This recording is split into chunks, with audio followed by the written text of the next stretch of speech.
Good morning, men. Good to see you this morning. On your tables, you have a card.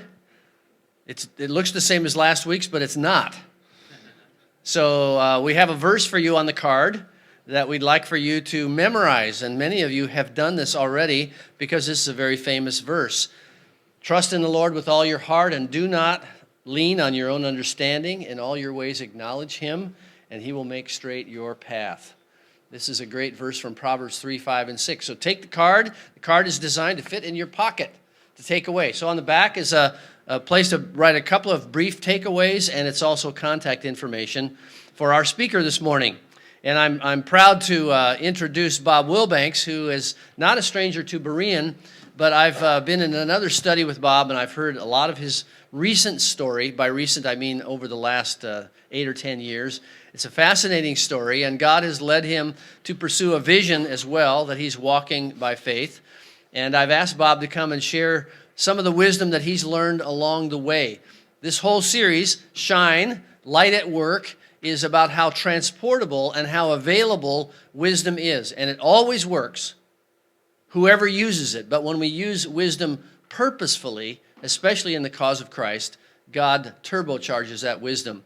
And so Bob's going to come with us and share his story. It's great to have you with us this morning, brother. Thank you for all your preparation and work and the life experience that you bring to us. We'll look for wisdom. Thanks, brother. Thank you very much, Roger. Good morning, gentlemen.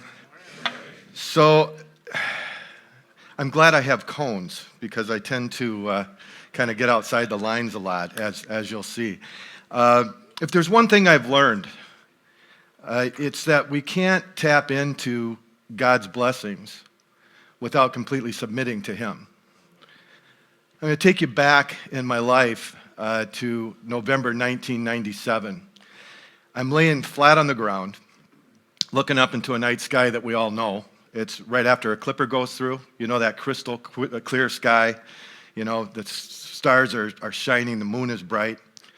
And I'm laying flat on my back after slipping and getting my third knee injury of the year. My kneecap pulled in half, and I wrapped my kneecap and all my quads up in my groin, and I tell God where to go. That year, I went through divorce with my first wife. I sold my payroll company. I'm physically beat up and gone, and now I tell God where to go. So if you think about it, I'm relationally bankrupt. I've lost my professional side. I've lost my physical side, and now I lose my spiritual side. And I go to spend the next probably 8-9 months of my life in just complete and total debauchery. I wasn't all that great before then, which is kind of crazy because I was saved when I was 8 years old at Wooddale Baptist Church up in Richfield. I lived it out like pretty much only a kid can do, right? I'm totally into God. I'm totally into Jesus. But then I, hit 15 years old, and there's women and sports and my studies, and things start to drift. Then I get out into the professional world, and I buy into the American dream wholeheartedly. It was all about success. That's all I cared about. Well, that and drinking. Right? I mean, I love to party. So it was the 80s, live hard, play hard, work hard. And that was my life. So by 97, with the big mess that I had made, I had meteoric rises to success, followed by big crashing flameouts back to earth. I'm worth millions, I'm bankrupt. I'm worth millions, I'm bankrupt. So now 97 hits and all that goes on. I remember I'm kind of just driving my ship of life, sailing it along, right, thinking I'm the captain of this ship. And look at me, right? Look at me. And I'm just about to sail that thing off the edge of that flat earth. You've seen those pictures, right? So I'm just about to go over, and off to the left, to the starboard side, is my wife, Barb. And I jump. She makes me want to be a better man. And over a period of the next 2-3 years, I start to re-engage in my faith, little by little. And then God sends pastors, church plant pastors that move in next door. How does this happen? right? We end up going to their church and build a relationship with him, and he gets to know me. You know, type A Bob. I'm a lead follower, get out of the way guy, right? Lead follower, get out of the way. Put it on my back. I can crash through that wall. He knows that. And he knows the only way he's going to break through to me is to challenge me. So he says to me, Bob, I really think you need to read the Bible in a year. I said, well, sure, I can do that.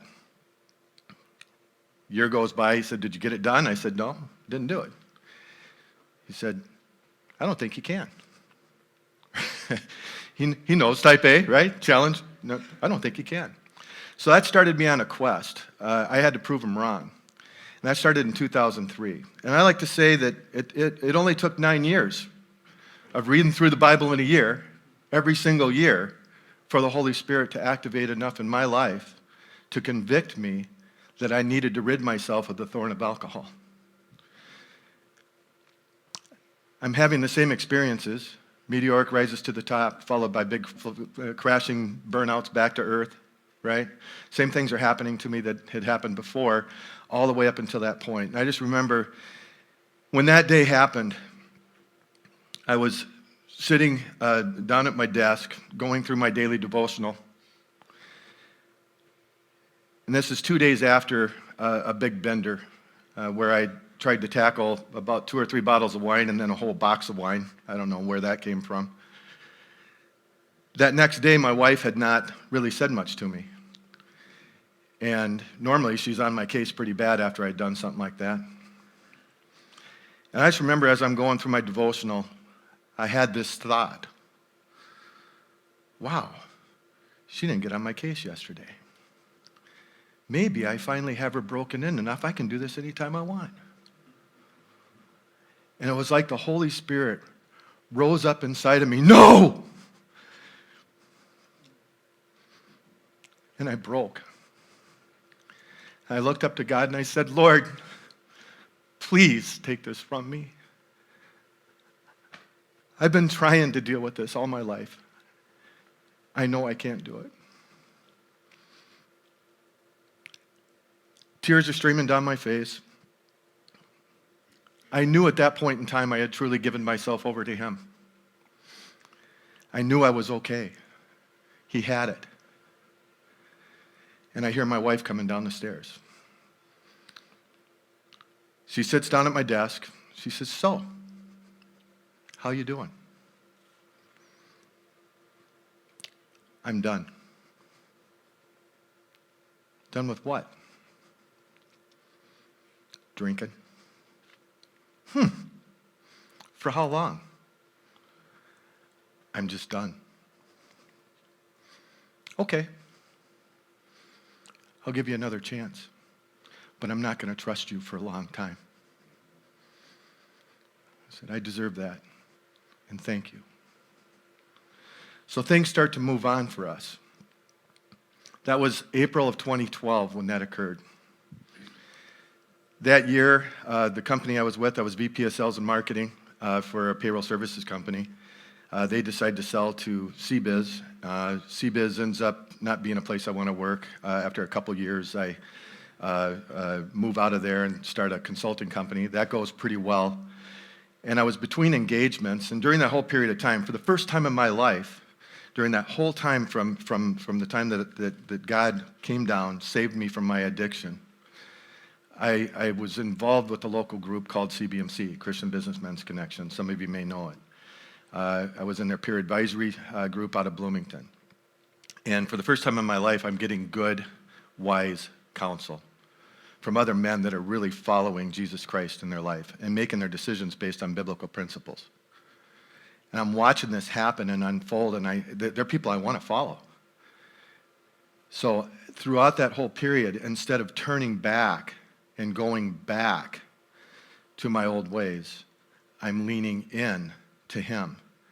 I mean, it was tough. My career was gone, basically, that I had helped to build that payroll services company over at Payroll Control Systems. Now that's gone. CBiz ends up not being where I want to be.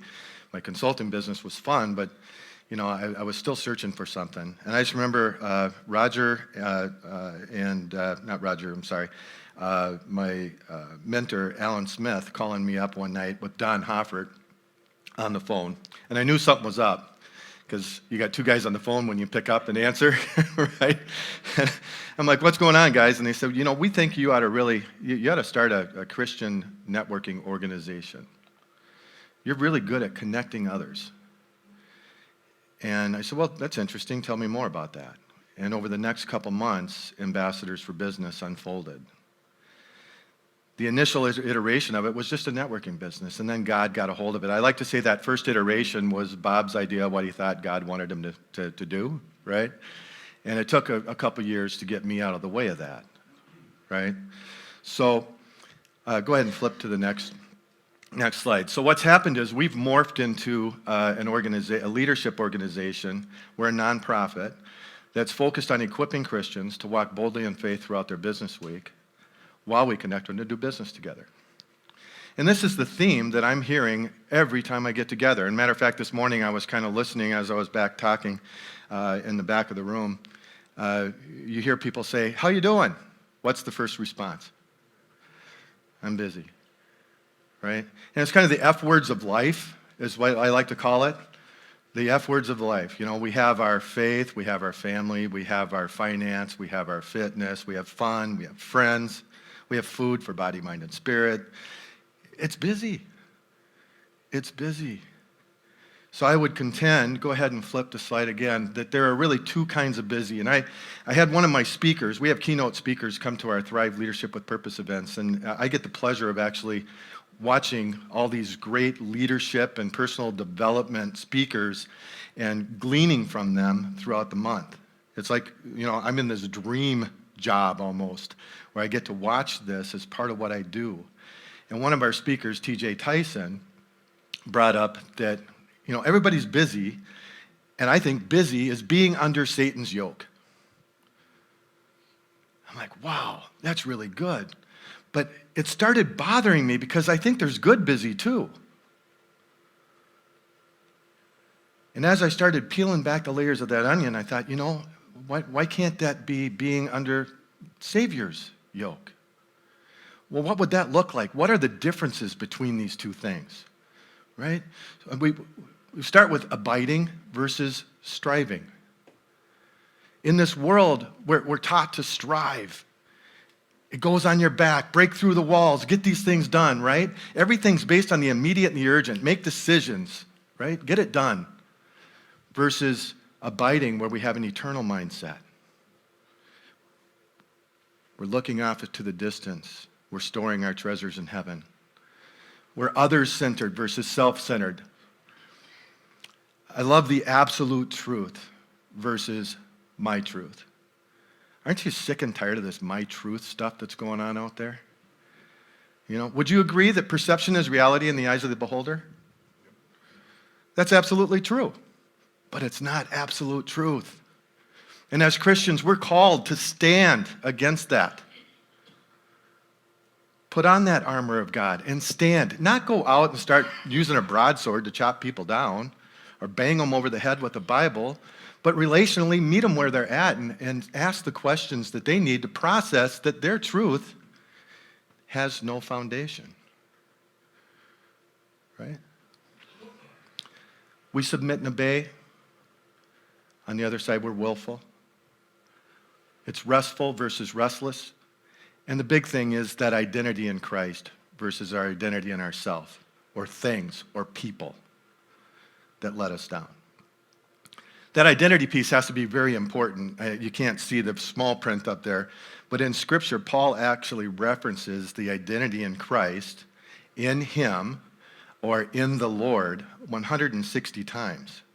You think he's trying to tell us something? Where is your identity? Go ahead and flip.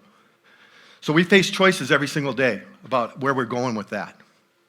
And when I look at the choices side of things,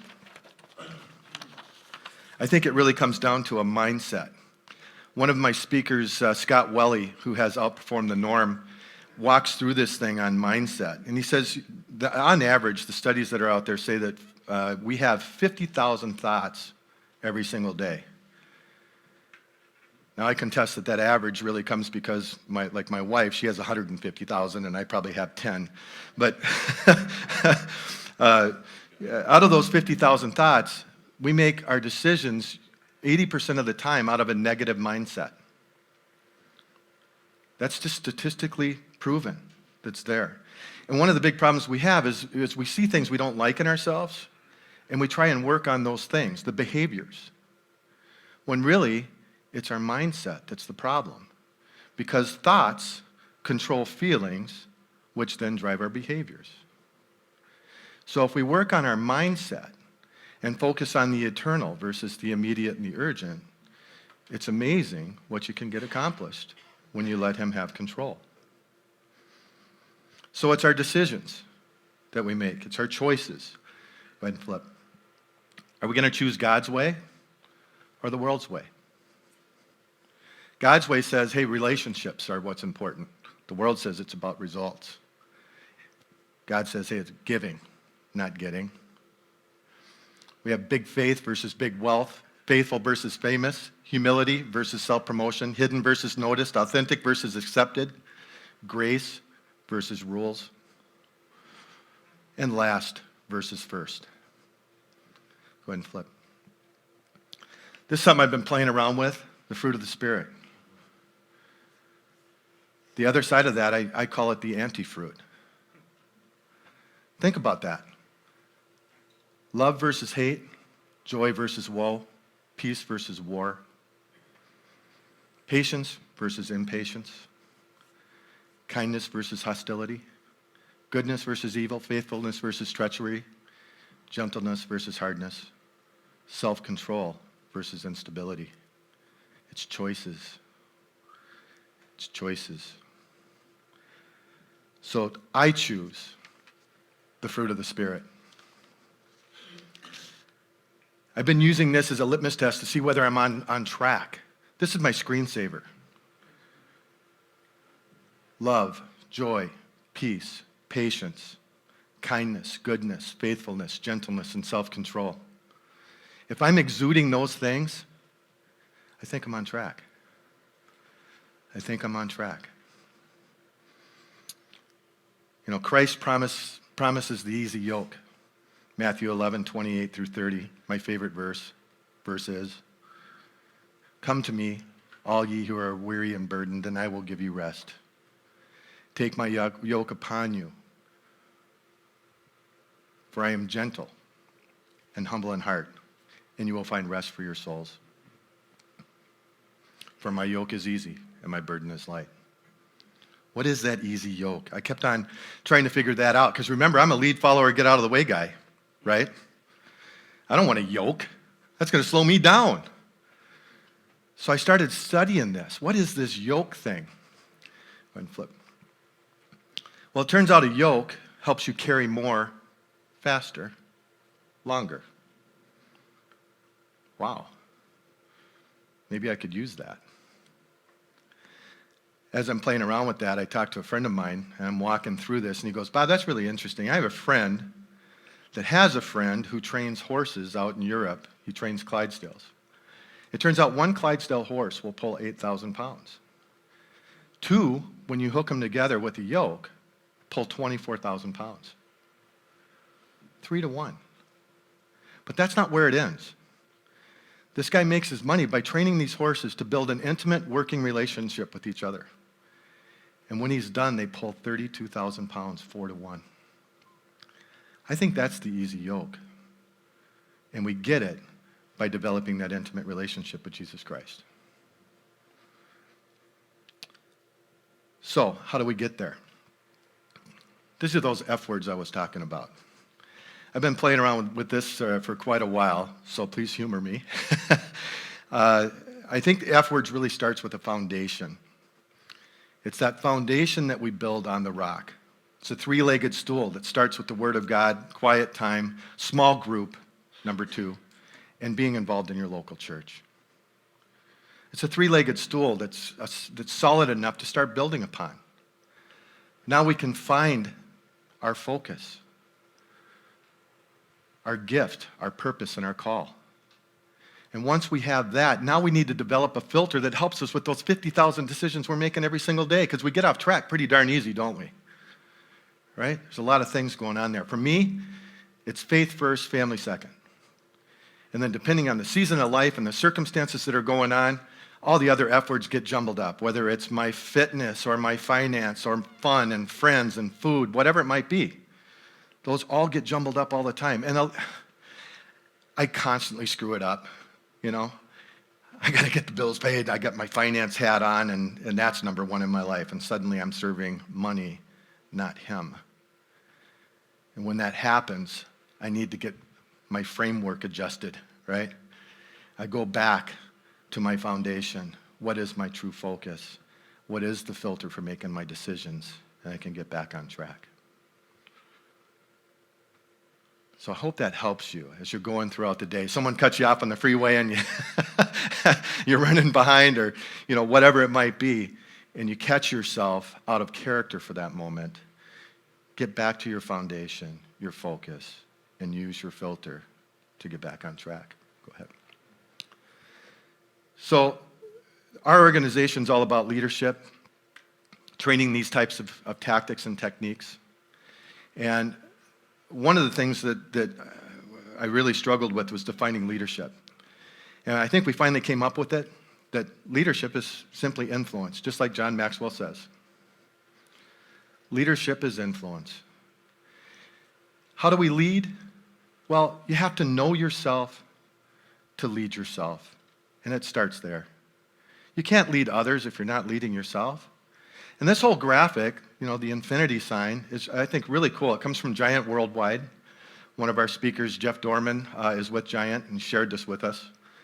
So if you look at the way this goes, you know yourself, and then you have tendencies, and those tendencies start to form patterns. If we're in this world and we're focused on the immediate and the urgent, chances are those tendencies and patterns are going to exude that anti-fruit, right? If we get caught up in the eternal mindset and set ourselves that way, the patterns will start to exude that fruit of the Spirit. That then, sets forth our actions, which then sets forth consequences, the impact and influence we have on others, and all the different spheres. And I don't care what you're doing, you lead somewhere. Somewhere you are leading. Because I think we're constantly casting seeds. We're constantly casting seeds. The parable of the sower, we're constantly out there doing this, whether we recognize it or not. Are they good seeds or bad seeds? So as we bring this all the way around, it comes down to that, setting that reality for yourself. And we have the opportunity, I believe, in every single instance of every interaction that we have and meeting people where they're at, to either impact them for the good, influence them for the good, or shrink back and influence towards the bad. I don't think there's many interactions where everything stays the same. So that's our opportunity out there. I believe that's our call. So to bring this all the way around, in 2017, April 2017, my wife and I are out driving around, getting errands done on a Saturday. We home hospiced my father-in-law. He passed about 8 years ago, so we take care of her mom. She lives with us. So Saturdays are cherished time for us. It's when we get out and we get a chance to kind of set the sail for the week. And I'm putting gas in the car, and I get back in, and Barb looks at me and says, "Can I tell you something?" I'm like, uh-oh. She said, "Yesterday I was out driving around, had a bunch of errands. I was listening to a radio show, and they were talking about what would you do to keep someone in your life. And Bob, I just want you to know I would die to keep you in my life." And I don't know if you know this or not, but 4 years ago when I came downstairs and you told me you were quitting drinking, I was coming downstairs to tell you I was leaving you. And I know it's been hard getting this ministry off the ground. I want you to know, I was so serious about it, I was stashing money away and I put it in a separate account. And Bob, I want to put that money back in the account because I trust you. That's the power of being yoked to Jesus Christ and building that intimate relationship with him. So I encourage you, take those steps. One last slide for you. I had one word wrong in lead, follower, get out of the way. I think Christ expects us to lead while we're following him in that yoke. You know, we're not supposed to just sit there like a dead horse, right? He built us to lead. We're perfectly built. We're perfectly built by God to fulfill our purpose that he has in mind for our lives. So we're supposed to pull on that yoke as hard as we possibly can in every single task that we have out there. But we also get to rest in him while we follow him and allow him to direct, right? And is the word I had wrong. We need to get out of the way so God can do his work. Thank you very much.